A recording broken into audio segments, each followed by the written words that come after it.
কর্ম এবং ফল। দেখতে গেলে এই সমস্ত ব্রহ্মাণ্ড এই দুইয়ের মাঝেই স্থির হয়ে আছে। মানুষজন কর্ম করেন ভালো ফল লাভের আশায়, আর ভালো ফল লাভের আশায় উনি এটাই ভুলে যান যে উনি যে কর্ম করছেন তা কি করছেন। আমি বলেছিলাম কর্ম করুন ফলের চিন্তা না করে, কিন্তু কি কর্ম করছেন সেই বিষয়ে ভাবাটাও অত্যন্ত আবশ্যক। নয়তো অনেক সময় আমরা এমন কর্ম করে ফেলি যা না চাইতেও বিষে পরিণত হয়, যা হয়েছে দুঃশাসনের সাথে, দুর্যোধনের সাথে, গুরু দ্রোণের সাথে। একজনের মানসিকতা উচিত ছিল না, একজনের বিবেক উচিত ছিল না, আরেকজন যে পক্ষ নির্বাচন করেছিলেন সেই পক্ষ উচিত ছিল না। আর যা কিছু ওনাদের সাথে হলো, আপনার আমাদের সকলের সাথে তা হতে পারে। আমি বলেছিলাম কর্ম করুন, ফলের চিন্তা করবেন না, কিন্তু এই কর্মের বিষয়ে বিচার করে দেখাটাও ততটাই আবশ্যক। দেখুন, কর্ম করার উচিত প্রক্রিয়া ফলের চিন্তা না করা, কিন্তু যদি আপনার কর্ম শুভ হয় তাহলে তার ফলও নিয়তি আপনাকেই দেবে। সর্বদা কর্ম করার সময় এটা ভাবুন যে আপনার এই কর্ম এই সংসারকে, এই সমাজকে, আপনার পরিবারকে, আপনার আশেপাশের মানুষজনকে কোন দিশায় নিয়ে যাবে। যদি এটা সবার জন্য মঙ্গলময় হয় তাহলে কর্ম করতে থাকুন। আর হ্যাঁ, নিশ্চিত রূপে ফলের চিন্তা করবেন না। আসুন আমার সাথে ভালোবেসে বলুন, রাধা রাধা। কর্ম এবং ফল। মানুষের স্বভাব হলো এটাই যে তিনি নিজের প্রত্যেক পরিশ্রমের প্রতিফল প্রার্থনা করেন। বেশিরভাগ সময় এই ফলাফলের চিন্তা করতে করতে, কল্পনা করতে করতে উনি কর্ম করতে থাকেন যে আমি এই কাজটা করলে এই ফল পাবো। সেই সব কল্পনা করতে থাকেন যা না তার হাতে আছে, না আছে অধিকার, আর না আছে নিয়ন্ত্রণ। উনি শুধু নিজের কর্ম করতে পারেন। উনি কি ফল পাবেন তা তার হাতে কখনোই নেই। তাই আপনিও শুধুমাত্র কর্ম করতে থাকুন, ফলের চিন্তা করবেন না। মনে রাখবেন, শিকড় এবং শাখা যেভাবে একে অপরের সাথে জড়িয়ে, সেইভাবেই একে অপরের সাথে জড়িয়ে কর্ম এবং ফল। যেরকম কর্ম আপনি করবেন সেরকম ফল আপনি অবশ্যই পাবেন। তাই এই ফলের আশায় কর্মের সময় কখনোই নষ্ট করবেন না, কারণ যে ব্যক্তি সময় নষ্ট করেন, সময় সেই ব্যক্তিকে অবশ্যই নষ্ট করে দেয়। কর্ম করুন নিঃস্বার্থভাবে, ফলের চিন্তা করবেন না, আর আমার সাথে ভালোবেসে বলুন, রাধা রাধা। পরিবর্তন এই সংসারের শাশ্বত নিয়ম। কোন রাজা নেই যিনি চিরকাল রাজা থাকেন, কোন ধনী ব্যক্তি নেই যিনি চিরকাল ধনী থাকবেন। এই সংসারে সূর্যের স্থান নেওয়ার জন্য চন্দ্রিমার আগমন ঘটে। কোন স্থান যাকে পতিত বলা হয়েছিল সেখানে মহল তৈরি হয়েছে। কোন স্থান যাকে আজ মলিন বলা হয়েছে কাল সেখানে মন্দিরও স্থাপন হতে পারে। কোন ঋতু চিরকালের জন্য থাকে না, কখনো সময় চিরকাল একরকম থাকে না। আজ যে আপনার কাছে রয়েছে কাল অন্য কারোর ছিল, আজ যে আপনার কাছে রয়েছে কাল তা অন্য কারোর কাছে চলে যাবে। আপনার সাথে কিছু থাকলে তা হলো আপনার কর্ম, কিন্তু সেই কর্মের পরিণামও আপনার নয়। আপনি শুধু কর্ম করুন, বাকি সবকিছুই পরিবর্তনশীল। কিন্তু সেই পরিবর্তনকে দেখে ভয় পাওয়ার প্রয়োজন নেই, তাকে স্বাগত জানান। যদি আপনি হাসি মুখে সেই পরিবর্তনকে স্বাগত জানান, তাহলে এই পরিবর্তনও হাসি মুখে আপনার সাথে থাকবে। আসুন আমার সাথে ভালোবেসে বলুন, রাধা রাধা। বটবৃক্ষের বীজ সর্ষের দানার থেকেও ছোট হয়, কিন্তু যখন তা নিজের রূপ ধারণ করে তখন তা বিশাল বৃক্ষের আকার ধারণ করে, যা সহস্র বছর ধরে বেঁচে থাকে, ছায়া প্রদান করে, পাখিদের আশ্রয় প্রদান করে, আর দেয় পথচারীদের বিশ্রাম করার স্থান। কেন? কারণ সেই ছোট বীজ তা মাটির ভেতরে গিয়ে নিজের খোলস ত্যাগ করে। অন্ধকারে থাকে সে, যতই আলো আসুক না কেন, যতই বর্ষা আসুক না কেন, সব সহ্য করে। আর তারপরে একটা চারা গাছ অঙ্কুরিত হয়, তারপর ধীর গতিতে একটা বিশাল বৃক্ষতে পরিণত হয়। দেখুন, জীবনে কঠিন সময় আসে, এই জন্য নয় যে আপনি হার মেনে নেবেন, এই জন্য আসে যাতে আপনি ভবিষ্যৎ নির্মাণের জন্য নিজেকে তৈরি করতে পারেন। যদি কঠিন সময়ে আপনি ওই বীজের মতো দৃঢ় হয়ে থাকতে পারেন, তাহলে আপনিও একদিন সেই বিশাল বৃক্ষের মতো নিজের অস্তিত্ব গড়ে তুলতে পারবেন, যা সহস্র বছর পর্যন্ত মনে রাখা হবে। আসুন আমার সাথে ভালোবেসে বলুন, রাধা রাধা। এই ব্রহ্মাণ্ড কত বৃহৎ, তাই না? যার সম্মুখে এই পৃথিবীকেও একটা বিন্দুর মতো মনে হয়। আর এই পৃথিবীতে আমরা কে হই, আমাদের আকার কিরকম, আমাদের অস্তিত্বই বা কি? যখন আমরা এভাবে ভাবি তখন মনে হয় আমরা কিছুই নই। তা আমরা যখন কিছুই নই, তাহলে আমরা এত চিন্তা করি কেন? কি ভেবে ভয় পাই? কাকেই বা এত ভয় পাই? কে আমাদের মারতে পারে আর কেই বা আমাদের জন্ম দেবে? আত্মার আসলে না কখনো জন্ম হয় আর না কখনো মৃত্যু। আত্মা শুধুই শরীর বদল করে। আপনি, আমি, আমরা সকলে এই শরীর নয়, আমরা হলাম আত্মা, যা হলো পরম আত্মার পরম অঙ্গ। সেই জন্য মনে রাখবেন, বাইরের কোথাও দেখবেন না, নিজের অন্তরের গভীরে গিয়ে দেখুন, আত্মাকে উপলব্ধি করতে শিখুন। ক্লেশ, ভয়, চিন্তা, এই সব কিছুর থেকে নিজেকে দূরে রাখুন, তাহলেই উপলব্ধি করতে পারবেন পরমাত্মা কে। তাহলে আসুন আমার সাথে ভালোবেসে বলুন, রাধা রাধা। সঞ্চয়। মানুষের যখন থেকে বোধবুদ্ধি হয়, সঞ্চয় করতে আরম্ভ করে দেন। সঞ্চয় করতে থাকেন ভোজনের, সঞ্চয় অর্থের, সঞ্চয় শক্তির। নিজের জন্য করেন, নিজের পরিবারের জন্য করেন, নিজের স্ত্রীর জন্য করেন, সন্তানের জন্য করেন, সন্তানের জন্য সঞ্চয় করেন। সঞ্চয় করার জন্য ওনার কাছে অনেক কারণ রয়েছে, কারণ উনি এটা ভাবেন যে এই সঞ্চিত শক্তির জন্য কেউ ওনার কোনো ক্ষতি করতে পারবে না। মানুষ ভুলে যান একটা গুরুত্বপূর্ণ কথা, এই সত্য, উনি এই সংসারে খালি হাতেই এসেছিলেন আর এখান থেকে ওনাকে খালি হাতেই যেতে হবে। যা এখানকার তা এখানেই থেকে যাবে। আর যদি কিছু ওনার সাথে যায় তা হলো ওনার কর্ম, আর কিচ্ছু নয়। তাই যদি কিছু অর্জন করতে চান, তাহলে শুভ কর্ম অর্জন করুন, আত্মশক্তি অর্জন করুন, কারণ পরলোকে এটাই হবে আপনার সম্পত্তি। তাহলে কি এটা আপনি অর্জন করতে চান না? আসুন আর আমার সাথে ভালোবেসে বলুন, রাধা রাধা। সদিচ্ছা। দেখতে গেলে 3 অক্ষরে তৈরি এই শব্দ, কিন্তু সমস্ত ত্রিলোক তার উপরেই আধারিত। আপনি এই সংসারে এসেছেন, তখন অবশ্যই শ্বাস নেবেন, কিন্তু তার বদলে আপনাকে কিছু তো দিতেই হবে। আপনার উপর নির্ভর করছে আপনি কি দেবেন। কি দেবেন এই সংসারকে, এই সমাজকে, নিজের পরিবারকে, আর তার বদলে কি নেবেন? যশ নাকি অপযশ? দেখুন, এক ছিল রাবণ, যে কিনা সমুদ্র পার করল সীতাকে অপহরণ করার জন্য, আর এক ছিলেন রামচন্দ্র, যিনি সমুদ্র পার করেছিলেন, সেতু বানিয়ে গিয়েছিলেন সীতাকে ফিরিয়ে নিয়ে আসার জন্য। দুজনেই সমুদ্র পার করেছিলেন, শুধু পার্থক্য ছিল সদিচ্ছাকে বোঝার, লক্ষ্যের। অনেক মানুষের যাত্রা একরকম হতেই পারে, কিন্তু আনন্দ তখনই লাভ করবেন যখন লক্ষ্য শুভ হবে, মহান হবে। এই লক্ষ্য দিয়ে এই সংসারের কল্যাণ হবে এবং মানুষের সম্মান হবে। যদি আপনার সংকল্প উচিত হয়, তাহলে আপনার লক্ষ্য উচিতই হবে, নয়তো শুধুমাত্র বিনাশ হবে। আর উচিত এটাই হবে যে বিনাশের হাত থেকে যেন নিজেকে বাঁচানো যায়, কি বলেন? তাই জীবনে যে লক্ষ্য স্থির করছেন, মনে রাখবেন তা যেন শুভ লক্ষ্য হয়। যদি এরকম হয়, তাহলে আপনার যাত্রা, আপনার জীবন দুটোই শুভময় হবে। আসুন আর আমার সাথে ভালোবেসে বলুন, রাধা রাধা। সুরক্ষা। এই সুরক্ষা আসলে কি?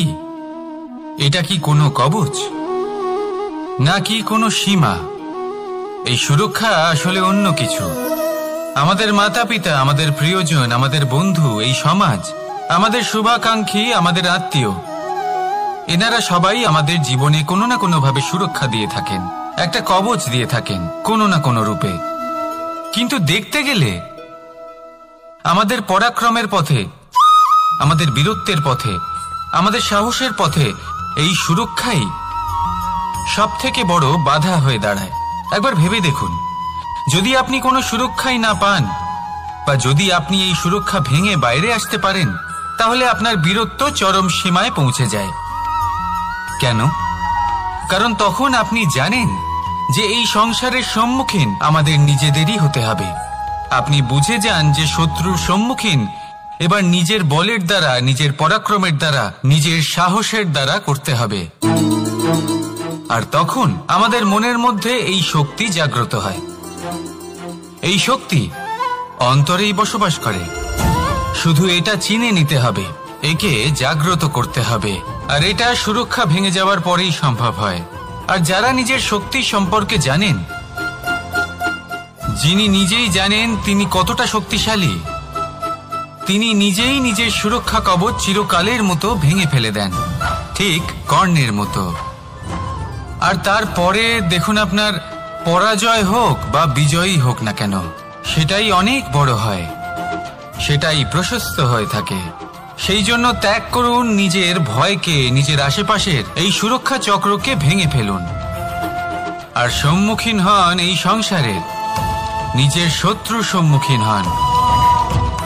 পরাক্রমের এই অঙ্কুর, তা অঙ্কুরিত হওয়ার জন্য বীজের উপরের এই কবচ, এটা ভেঙে যাওয়া অতি আবশ্যক। আসুন আমার সাথে ভালোবেসে বলুন, রাধা রাধা। যখন আমরা হাঁটতে থাকি আর আমাদের পায়ে কাঁটা বিঁধে যায়, তখন মুখ দিয়ে আহ বেরিয়ে আসে, কান্না চলে আসে, আর অনেক সময় অভিশাপও বেরিয়ে আসে। কিন্তু আমরা কি কখনো এটা এইভাবে দেখেছি, এইভাবে ভেবেছি যে আমরা যে পথে চলেছি সেই পথে কাঁটা বিঁধেছে, নাকি আমরা সেই পথ নির্বাচন করেছি যাতে শুধুই কাঁটা রয়েছে? নাকি আমরা এভাবে ভেবে দেখেছি যে এই কাঁটা আমাদের কষ্ট দিতে এসেছে, নাকি এটা আমরাই বিছিয়ে রেখেছিলাম? সাবধান থাকা উচিত ছিল, কারণ কাঁটা বিঁধলে যন্ত্রণা হবে, চিৎকার করে ফেলতে পারি, মুখ থেকে অভিশাপও বেরিয়ে আসতে পারে। কিন্তু এই অভিশাপ শুধুমাত্র আমাদের তরফ থেকে অভিশাপ হয়, সামনের ব্যক্তিটির ওপরও নির্ভর করে। এবার সেই ব্যক্তি যদি এমন হয় যে ফুল আর কাঁটা এই দুই সমানভাবে গ্রহণ করতে পারে, তার কাছে অভিশাপও বরদানে পরিণত হয়। শেষ পর্যন্ত ব্যাপারটা দাঁড়ায় ভাবনা, চিন্তা, দৃষ্টিভঙ্গির ওপর। কারণ আপনার এই ভাবনাই সত্যি হয়ে সামনে আসে। সেই জন্য এই ভাবনা, চিন্তা, মানসিকতাকে গুরুত্ব সহকারে দেখবেন। এই বিবেচনা নিয়ে বিবেচনা করতে শিখুন। আমার কথার অর্থ হলো যে জীবনে যখন এরকম কিছু একটা ঘটবে, তখন ভেবে দেখুন যে এরকম কেন হলো। আপনি কি এমন কোনো কর্ম করেছিলেন যার কর্মফল এটা? এমন কোনো কাজ যা অনুচিত ছিল, অসত্য ছিল, যা অভদ্রতার কারণ ছিল? ভেবে দেখা প্রয়োজন। দেখুন, ইচ্ছে হলো আপনার যে আপনি কি করতে চান, ভাবনা আপনার, সত্য আপনার, জীবন আপনার, সিদ্ধান্ত আপনার। আসুন আর আমার সাথে ভালোবেসে বলুন, রাধা রাধা। সময়, এই সময় আসলে কি? এই সময় একটা সরল রেখা তো কখনোই নয়। সময় হলো একটা চক্র, যেখানে এর আদি সেখানেই হলো এর অন্ত, আর যেখানে তা শেষ হয় সেখান থেকেই তার শুরু হয়। এই সময় একটা অত্যন্ত বিচিত্র চিন্তা, বিচিত্র ভাবনা, একটা বিচিত্র বস্তু যা কেউ বুঝতে পারেন না। এই সময়ের লীলা, এর কোনো প্রমাণ নেই, কোনো জ্ঞান নেই, কোনো পরিমাপ নেই। শুধু এটুকু আমরা জানতে পারি, যেখানে শেষ হবে সেখান থেকে একটা নতুন সূচনাও হবে। যা আজ আপনার কাছে আছে, কাল অন্য কারোর কাছে যাবে, তারপরে তার কাছ থেকেও অন্য কারোর কাছে যাবে, তারপরে তার থেকেও ছিনিয়ে নেওয়া হবে। এই নিয়তির একজনের কাছ থেকে অন্যজনের কাছে আদান প্রদানের এই সময় হলো আপনার সময়। এই সময়ের সদ্ব্যবহার করুন, এই সময়কে বাঁচুন। আপনাকে শুধু এটাই সুনিশ্চিত করতে হবে যে আপনি কোন পক্ষে আছেন। আর সত্যি বলতে কি, আপনার জীবনের পরিণাম নির্ভর করে আপনার নির্বাচনের ওপর। আপনি কোন পক্ষ নির্বাচন করছেন।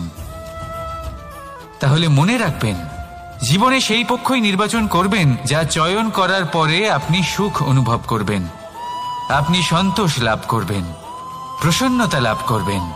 আর আমি এটাই সুনিশ্চিত করব যে এই পক্ষ যেন শান্তির পক্ষ হয়, এই পক্ষই যেন প্রেমের পক্ষ হয়। তাহলে চিন্তা করবেন না, আর আসুন আমার সাথে ভালোবেসে বলুন, রাধা রাধা। দৃষ্টি আর দৃষ্টিভঙ্গি, এই সমগ্র লীলা হলো এই দুইয়ের। বিচিত্র হতে পারে, কিন্তু এটাই সত্যি। এবার আপনাকে একটা উদাহরণ দিয়ে বোঝাই। অনেক সময় আপনি কোনো ব্যক্তিকে এটা বলতে শুনবেন যে আমি আমার নিজের উপরে গর্ব করি, আমি নিজেকে নিয়ে গর্ব করি, আমি খুব ভালোভাবে আমার মা বাবার সেবা করি, ওনাদের আমি সবসময় সুখী রাখি, ওনাদের আমি একটা বাড়ি দিয়েছি, সকল সুখ সুবিধা দিয়েছি, ওনাদের জীবনে প্রত্যেক জিনিস দিয়েছি আর দেব যা তাদের প্রয়োজন। এবার আমাকে বলুন যে আপনি কে হন। আপনি হলেন সেই বীজ যা আপনার মাতা পিতা রোপণ করেছেন। আপনার মা বাবাই আপনাকে এই সংসারে জন্ম দিয়েছেন। এবার এইসব কথার কি তাৎপর্য? এই হলো সেই ব্যক্তির দৃষ্টিভঙ্গি। এবার দেখা যাক এই প্রকৃতি আমাদের কি শেখায়। কখনো কোনো গাছকে দেখবেন, যখন সেই গাছে ফল আসে, সে মালিকে এটা বলে না যে দেখো আমি তোমাকে ফল খেতে দিচ্ছি। সেই বৃক্ষ এটা বলে না যে দেখো আমি তোমায় আহার করতে দিচ্ছি, কারণ ও জানে যে এটা হলো সেই মালির পরিশ্রম, এটা হলো তারই কর্মের ফল, আর এটা তারই পাওয়া উচিত। সে বলে যে তোমার জিনিস তোমাকেই অর্পণ করলাম, এ আমার জিনিস নয়। ও জানে সেই মালির গুরুত্ব আসলে কি। এটা হলো তার দৃষ্টিভঙ্গি। সেই জন্য আপনি জীবনে কোন ব্যক্তির মধ্যে, কোন পশু পাখির মধ্যে, কোন প্রাণীর মধ্যে, কোন পরিস্থিতিতে, কোন আবেগের মুহূর্তে কি দেখতে পাচ্ছেন, সেটা আপনার দৃষ্টিভঙ্গির উপরে নির্ভর করছে। তাই নিজের মনে ধনাত্মক ভাব জাগ্রত করুন, শুভ চিন্তা নিয়ে আসুন। এই ভাবনাই সত্য হয়ে সামনে আসবে। এই দৃষ্টিভঙ্গি এমন হয়ে যাবে যে আপনার জীবনে সবকিছুই শুভ হবে। তাহলে আসুন আর আমার সাথে ভালোবেসে বলুন, রাধা রাধা। প্রতিশোধ অথবা কাউকে দুঃখ দেওয়ার ভাবনা, যদি এটা আপনার মনে থাকে, তাহলে আপনি নিজের মনেই যন্ত্রণার একটা বিশাল বৃক্ষ রোপণ করছেন, এটা মনে রাখবেন। কারণ কাউকে দুঃখ দেবার এই ভাবনা, এটা হলো সেই বীজ যা আপনার মনেই পতিত হবে, আপনার মনেই অঙ্কুরিত হবে, আর আপনার মনেই একটা বিশাল বৃক্ষরূপে বেড়ে উঠবে। জীবন আপনার, কর্ম আপনার, কাউকে দুঃখ দেবার ভাবনা আপনার ছিল, এই বৃক্ষ হলো আপনার, তাই এর ফলও আপনিই পাবেন, যা গ্রহণও আপনাকেই করতে হবে। মনে রাখবেন, যে মানুষ এটা ভাবে যে আমি ওকে দুঃখ দেব, ওকে কষ্ট দিতে চাই আমি, সেই মানুষই দুঃখ আর কষ্ট পেয়ে থাকে। যদি সেই জায়গায় আপনি এটা ভাবেন যে আমি কাউকে সুখী করে তুলতে চাই, কাউকে সুখ প্রদান করতে চাই, তাহলে তারও বীজ আপনার মনেই রোপণ হবে, বৃক্ষে পরিণত হবে, যার ফলও আপনিই পাবেন।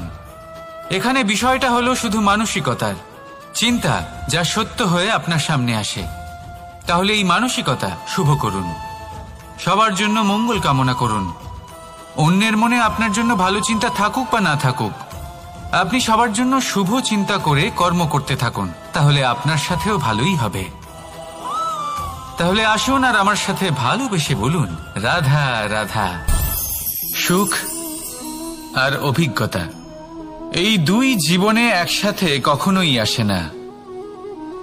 মনে রাখবেন, যেখানে সুখ থাকে সেখানে অভিজ্ঞতা থাকে না, আর যখন এই সুখ আমাদের জীবন থেকে দূরে চলে যায়, তখন আমাদের জীবনে আসে এই অভিজ্ঞতা। পরমাত্মা, প্রকৃতি, নিয়তি এই অভিজ্ঞতাকে আমাদের জীবনে পাঠান, যাতে আমরা একটা অত্যন্ত গুরুত্বপূর্ণ শিক্ষা, একটা জ্ঞান প্রাপ্ত করতে পারি। এই অভিজ্ঞতা আমাদের শেখায় যে অতীতে এমন কি হয়েছিল যা আমাদের করা উচিত হয়নি। আমাদের শেখায় ভবিষ্যতে এমন কি আছে যা আমাদের করা উচিত আর কি করা উচিত নয়। দেখতে গেলে এই অভিজ্ঞতা আমাদের সেই শিক্ষা দেয় যার জন্য আমরা সুখের দিকে উচিতভাবে অগ্রসর হতে পারি। সেই জন্য জীবনে যখনই দুঃখ আসবে, দুঃখের এই সময় আসবে, তখন হতাশ হবেন না। বোঝার চেষ্টা করুন এই পরিস্থিতি কেন এসেছে, কি শিক্ষা দিতে এসেছে। যদি আপনি সেই জ্ঞান লাভ করেন, সুখের পথে অগ্রসর হন, তাও উচিত রূপে, তাহলে এই অভিজ্ঞতার উদ্দেশ্য পূরণ হয়ে যায়। তাহলে আসুন আর আমার সাথে ভালোবেসে বলুন, রাধা রাধা। এবং ফল, মানুষের স্বভাব হলো এটাই যে তিনি নিজের প্রত্যেক পরিশ্রমের প্রতিফল প্রার্থনা করেন। বেশিরভাগ সময় এই ফলাফলের চিন্তা করতে করতে, কল্পনা করতে করতে উনি কর্ম করতে থাকেন যে আমি এই কাজটা করলে এই ফল পাবো। সেই সব কল্পনা করতে থাকেন যা না তার হাতে আছে, না আছে অধিকার, আর না আছে নিয়ন্ত্রণ। উনি শুধু নিজের কর্ম করতে পারেন। উনি কি ফল পাবেন তা তার হাতে কখনোই নেই। তাই আপনিও শুধুমাত্র কর্ম করতে থাকুন, ফলের চিন্তা করবেন না। মনে রাখবেন, শিকড় এবং শাখা যেভাবে একে অপরের সাথে জড়িয়ে, সেইভাবেই একে অপরের সাথে জড়িয়ে কর্ম এবং ফল। যেরকম কর্ম আপনি করবেন সেরকম ফল আপনি অবশ্যই পাবেন। তাই এই ফলের আশায় কর্মের সময় কখনোই নষ্ট করবেন না, কারণ যে ব্যক্তি সময় নষ্ট করেন, সময় সেই ব্যক্তিকে অবশ্যই নষ্ট করে দেয়। কর্ম করুন নিঃস্বার্থভাবে, ফলের চিন্তা করবেন না, আর আমার সাথে ভালোবেসে বলুন, রাধা রাধা। কর্ম এবং ফল, দেখতে গেলে এই সমস্ত ব্রহ্মাণ্ড এই দুইয়ের মাঝেই স্থির হয়ে আছে। মানুষজন কর্ম করেন ভালো ফল লাভের আশায়, আর ভালো ফল লাভের আশায় উনি এটাই ভুলে যান যে উনি যে কর্ম করছেন তা কি করছেন। আমি বলেছিলাম কর্ম করুন ফলের চিন্তা না করে, কিন্তু কি কর্ম করছেন সেই বিষয়ে ভাবাটাও অত্যন্ত আবশ্যক। নয়তো অনেক সময় আমরা এমন কর্ম করে ফেলি যা না চাইতেও বিষে পরিণত হয়, যা হয়েছে দুঃশাসনের সাথে, দুর্যোধনের সাথে, গুরু দ্রোণের সাথে। একজনের মানসিকতা উচিত ছিল না, একজনের বিবেক উচিত ছিল না, আরেকজন যে পক্ষ নির্বাচন করেছিলেন সেই পক্ষ উচিত ছিল না। আর যা কিছু ওনাদের সাথে হলো, আপনার, আমার, আমাদের সকলের সাথে তা হতে পারে। আমি বলেছিলাম কর্ম করুন, ফলের চিন্তা করবেন না, কিন্তু এই কর্মের বিষয়ে বিচার করে দেখাটাও ততটাই আবশ্যক। দেখুন, কর্ম করার উচিত প্রক্রিয়া ফলের চিন্তা না করা, কিন্তু যদি আপনার কর্ম শুভ হয় তাহলে তার ফলও নিয়তি আপনাকেই দেবে। সর্বদা কর্ম করার সময় এটা ভাবুন যে আপনার এই কর্ম এই সংসারকে, এই সমাজকে, আপনার পরিবারকে, আপনার আশেপাশের মানুষজনকে কোন দিশায় নিয়ে যাবে। যদি এটা সবার জন্য মঙ্গলময় হয় তাহলে কর্ম করতে থাকুন। আর হ্যাঁ, নিশ্চিত রূপে ফলের চিন্তা করবেন না। আসুন আমার সাথে ভালোবেসে বলুন, রাধা রাধা। বটবৃক্ষের বীজ সর্ষের দানার থেকেও ছোট হয়, কিন্তু যখন তা নিজের রূপ ধারণ করে তখন তা বিশাল বৃক্ষের আকার ধারণ করে, যা সহস্র বছর ধরে বেঁচে থাকে, ছায়া প্রদান করে, পাখিদের আশ্রয় প্রদান করে, আর দেয় পথচারীদের বিশ্রাম করার স্থান। কেন? কারণ সেই ছোট বীজ তা মাটির ভেতরে গিয়ে নিজের খোলস ত্যাগ করে। অন্ধকারে থাকে সে, যতই আলো আসুক না কেন, যতই বর্ষা আসুক না কেন, সব সহ্য করে। আর তারপরে একটা চারা গাছ অঙ্কুরিত হয়, তারপর ধীর গতিতে একটা বিশাল বৃক্ষতে পরিণত হয়। দেখুন, জীবনে কঠিন সময় আসে, এই জন্য নয় যে আপনি হার মেনে নেবেন, এই জন্য আসে যাতে আপনি ভবিষ্যৎ নির্মাণের জন্য নিজেকে তৈরি করতে পারেন। যদি কঠিন সময়ে আপনি ওই বীজের মতো দৃঢ় হয়ে থাকতে পারেন, তাহলে আপনিও একদিন সেই বিশাল বৃক্ষের মতো নিজের অস্তিত্ব গড়ে তুলতে পারবেন, যা সহস্র বছর পর্যন্ত মনে রাখা হবে। আসুন আমার সাথে ভালোবেসে বলুন, রাধা রাধা। এই ব্রহ্মাণ্ড কত বৃহৎ, তাই না? যার সম্মুখে এই পৃথিবীকেও একটা বিন্দুর মতো মনে হয়। আর এই পৃথিবীতে আমরা কে হই, আমাদের আকার কিরকম, আমাদের অস্তিত্বই বা কি? যখন আমরা এভাবে ভাবি তখন মনে হয় আমরা কিছুই নই। তা আমরা যখন কিছুই নই তাহলে আমরা এত চিন্তা করি কেন? কি ভেবে ভয় পাই? কাকেই বা এত ভয় পাই? কে আমাদের মারতে পারে আর কেই বা আমাদের জন্ম দেবে? আত্মার আসলে না কখনো জন্ম হয় আর না কখনো মৃত্যু। আত্মা শুধুই শরীর বদল করে। আপনি, আমি, আমরা সকলে এই শরীর নয়, আমরা হলাম আত্মা, যা হলো পরম আত্মার পরম অঙ্গ।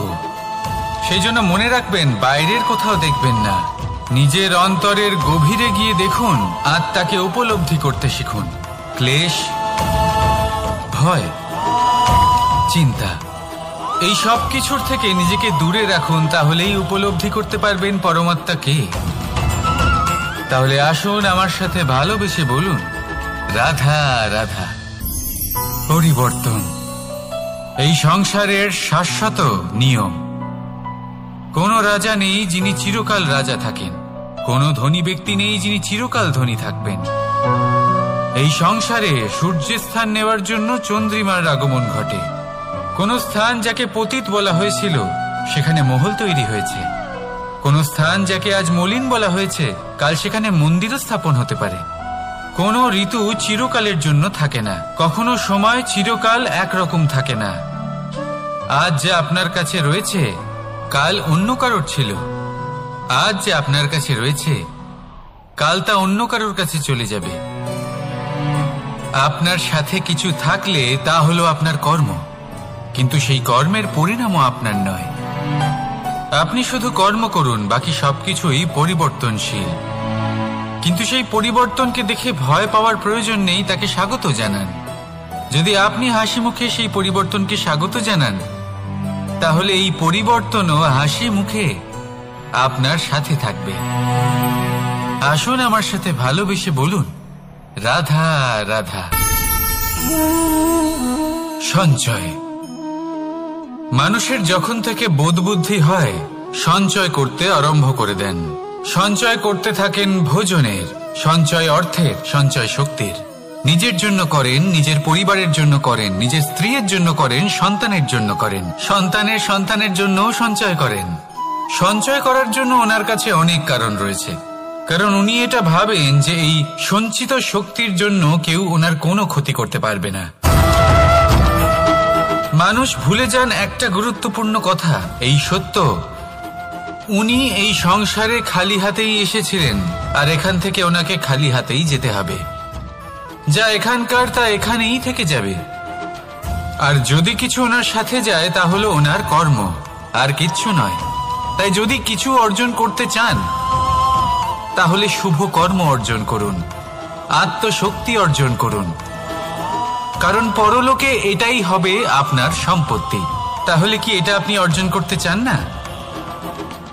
আসুন আর আমার সাথে ভালোবেসে বলুন, রাধা রাধা। সদিচ্ছা।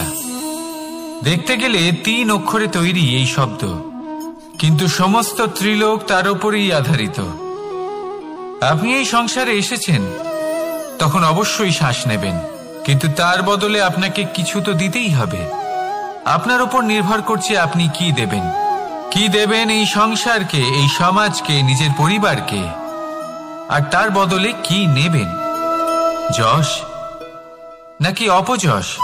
দেখুন, এক ছিল রাবণ, যে কিনা সমুদ্র পার করল সীতাকে অপহরণ করার জন্য, আর এক ছিলেন রামচন্দ্র, যিনি সমুদ্র পার করেছিলেন, সেতু বানিয়ে গিয়েছিলেন সীতাকে ফিরিয়ে নিয়ে আসার জন্য। দুজনেই সমুদ্র পার করেছিলেন, শুধু পার্থক্য ছিল সদিচ্ছাকে বোঝার, লক্ষ্যের। অনেক মানুষের যাত্রা একরকম হতেই পারে, কিন্তু আনন্দ তখনই লাভ করবেন যখন লক্ষ্য শুভ হবে, মহান হবে। এই লক্ষ্য দিয়ে এই সংসারের কল্যাণ হবে এবং মানুষের সম্মান হবে। যদি আপনার সংকল্প উচিত হয় তাহলে আপনার লক্ষ্য উচিতই হবে, নয়তো শুধুমাত্র বিনাশ হবে। আর উচিত এটাই হবে যে বিনাশের হাত থেকে যেন নিজেকে বাঁচানো যায়, কি বলেন? তাই জীবনে যে লক্ষ্য স্থির করছেন মনে রাখবেন তা যেন শুভ লক্ষ্য হয়। যদি এরকম হয় তাহলে আপনার যাত্রা, আপনার জীবন দুটোই শুভময় হবে। আসুন আর আমার সাথে ভালোবেসে বলুন, রাধা রাধা। সুরক্ষা। এই সুরক্ষা আসলে কি? এটা কি কোনো কবচ নাকি কোনো সীমা? এই সুরক্ষা আসলে অন্য কিছু। আমাদের মাতা পিতা, আমাদের প্রিয়জন, আমাদের বন্ধু, এই সমাজ, আমাদের শুভাকাঙ্ক্ষী, আমাদের আত্মীয়, এনারা সবাই আমাদের জীবনে কোনো না কোনো ভাবে সুরক্ষা দিয়ে থাকেন, একটা কবচ দিয়ে থাকেন কোনো না কোনো রূপে। কিন্তু দেখতে গেলে আমাদের পরাক্রমের পথে, আমাদের বীরত্বের পথে, আমাদের সাহসের পথে এই সুরক্ষাই সব থেকে বড় বাধা হয়ে দাঁড়ায়। একবার ভেবে দেখুন, যদি আপনি কোনো সুরক্ষাই না পান, বা যদি আপনি এই সুরক্ষা ভেঙে বাইরে আসতে পারেন, তাহলে আপনার বীরত্ব চরম সীমায় পৌঁছে যায়। কেন? কারণ তখন আপনি জানেন যে এই সংসারের সম্মুখীন আমাদের নিজেদেরই হতে হবে। আপনি বুঝে যান যে শত্রুর সম্মুখীন এবার নিজের বলের দ্বারা, নিজের পরাক্রমের দ্বারা, নিজের সাহসের দ্বারা করতে হবে। আর তখন আমাদের মনের মধ্যে এই শক্তি জাগ্রত হয়।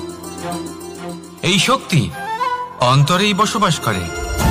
শুধু এটা চিনে নিতে হবে, একে জাগ্রত করতে হবে। আর এটা সুরক্ষা ভেঙে যাওয়ার পরেই সম্ভব হয়। আর যারা নিজের শক্তি সম্পর্কে জানেন, যিনি নিজেই জানেন তিনি কতটা শক্তিশালী, তিনি নিজেই নিজের সুরক্ষা কবচ চিরকালের মতো ভেঙে ফেলে দেন, ঠিক কর্ণের মতো। আর তারপরে দেখুন, আপনার পরাজয় হোক বা বিজয়ী হোক না কেন, সেটাই অনেক বড় হয়, সেটাই প্রশস্ত হয়ে থাকে। সেই জন্য ত্যাগ করুন নিজের ভয়কে, নিজের আশেপাশের এই সুরক্ষা চক্রকে ভেঙে ফেলুন, আর সম্মুখীন হন এই সংসারের নিজের শত্রুর সম্মুখীন হন। পরাক্রমের এই অঙ্কুর, তা অঙ্কুরিত হওয়ার জন্য বীজের উপরের এই কবচ, এটা ভেঙে যাওয়া অতি আবশ্যক। আসুন আমার সাথে ভালোবেসে বলুন, রাধা রাধা। যখন আমরা হাঁটতে থাকি আর আমাদের পায়ে কাঁটা বিঁধে যায়, তখন মুখ দিয়ে আহ বেরিয়ে আসে, কান্না চলে আসে, আর অনেক সময় অভিশাপও বেরিয়ে আসে। কিন্তু আমরা কি কখনো এটা এইভাবে দেখেছি, এইভাবে ভেবেছি যে আমরা যে পথে চলেছি সেই পথে কাঁটা বিঁধেছে, নাকি আমরা সেই পথ নির্বাচন করেছি যাতে শুধুই কাঁটা রয়েছে? নাকি আমরা এভাবে ভেবে দেখেছি যে এই কাঁটা আমাদের কষ্ট দিতে এসেছে, নাকি এটা আমরাই বিছিয়ে রেখেছিলাম? সাবধান থাকা উচিত ছিল, কারণ কাঁটা বিঁধলে যন্ত্রণা হবে, চিৎকার করে ফেলতে পারি, মুখ থেকে অভিশাপও বেরিয়ে আসতে পারে। কিন্তু এই অভিশাপ শুধুমাত্র আমাদের তরফ থেকে অভিশাপ হয়, সামনের ব্যক্তিটির উপরও নির্ভর করে। এবার সেই ব্যক্তি যদি এমন হয় যে ফুল আর কাঁটা এই দুই সমানভাবে গ্রহণ করতে পারে, তার কাছে অভিশাপও বরদানে পরিণত হয়। শেষ পর্যন্ত ব্যাপারটা দাঁড়ায় ভাবনা, চিন্তা, দৃষ্টিভঙ্গির ওপর। কারণ আপনার এই ভাবনাই সত্যি হয়ে সামনে আসে। সেই জন্য এই ভাবনা, চিন্তা, মানসিকতাকে গুরুত্ব সহকারে দেখবেন। এই বিবেচনা নিয়ে বিবেচনা করতে শিখুন। আমার কথার অর্থ হলো যে জীবনে যখন এরকম কিছু একটা ঘটবে, তখন ভেবে দেখুন যে এরকম কেন হলো। আপনি কি এমন কোনো কর্ম করেছিলেন যার কর্মফল এটা? এমন কোনো কাজ যা অনুচিত ছিল, অসত্য ছিল, যা অভদ্রতার কারণ ছিল? ভেবে দেখা প্রয়োজন।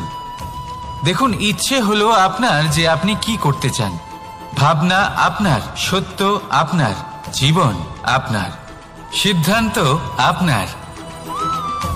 আসুন আর আমার সাথে ভালোবেসে বলুন, রাধা রাধা। সময়। এই সময় আসলে কি? এই সময় একটা সরল রেখা তো কখনোই নয়। সময় হলো একটা চক্র, যেখানে এর আদি সেখানেই হলো এর অন্ত, আর যেখানে তা শেষ হয় সেখান থেকেই তার শুরু হয়। এই সময় একটা অত্যন্ত বিচিত্র চিন্তা, বিচিত্র ভাবনা, একটা বিচিত্র বস্তু যা কেউ বুঝতে পারেন না। এই সময়ের লীলা, এর কোনো প্রমাণ নেই, কোনো জ্ঞান নেই, কোনো পরিমাপ নেই। শুধু এটুকু আমরা জানতে পারি যেখানে শেষ হবে সেখান থেকে একটা নতুন সূচনাও হবে। যা আজ আপনার কাছে আছে কাল অন্য কারোর কাছে যাবে, তারপরে তার কাছ থেকেও অন্য কারোর কাছে যাবে, তারপরে তার থেকেও ছিনিয়ে নেওয়া হবে। এই নিয়তির একজনের কাছ থেকে অন্যজনের কাছে আদান প্রদানের এই সময় হলো আপনার সময়। এই সময়ের সদ্ব্যবহার করুন, এই সময়কে বাঁচুন। আপনাকে শুধু এটাই সুনিশ্চিত করতে হবে যে আপনি কোন পক্ষে আছেন। আর সত্যি বলতে কি, আপনার জীবনের পরিণাম নির্ভর করে আপনার নির্বাচনের ওপর। আপনি কোন পক্ষ নির্বাচন করছেন। তাহলে মনে রাখবেন, জীবনে সেই পক্ষই নির্বাচন করবেন যা চয়ন করার পরে আপনি সুখ অনুভব করবেন, আপনি সন্তোষ লাভ করবেন, প্রসন্নতা লাভ করবেন। আর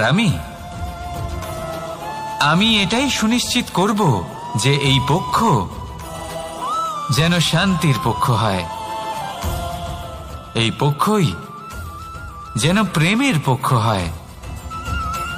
তাহলে চিন্তা করবেন না, আর আসুন আমার সাথে ভালোবেসে বলুন, রাধা রাধা। দৃষ্টি আর দৃষ্টিভঙ্গি, এই সমগ্র লীলা হলো এই দুইয়ের। বিচিত্র হতে পারে, কিন্তু এটাই সত্যি। এবার আপনাকে একটা উদাহরণ দিয়ে বোঝাই। অনেক সময় আপনি কোনো ব্যক্তিকে এটা বলতে শুনবেন যে আমি আমার নিজের উপরে গর্ব করি, আমি নিজেকে নিয়ে গর্ব করি, আমি খুব ভালোভাবে আমার মা বাবার সেবা করি, ওনাদের আমি সবসময় সুখী রাখি, ওনাদের আমি একটা বাড়ি দিয়েছি, সকল সুখ সুবিধা দিয়েছি, ওনাদের জীবনে প্রত্যেক জিনিস দিয়েছি আর দেব যা তাদের প্রয়োজন। এবার আমাকে বলুন যে আপনি কে হন।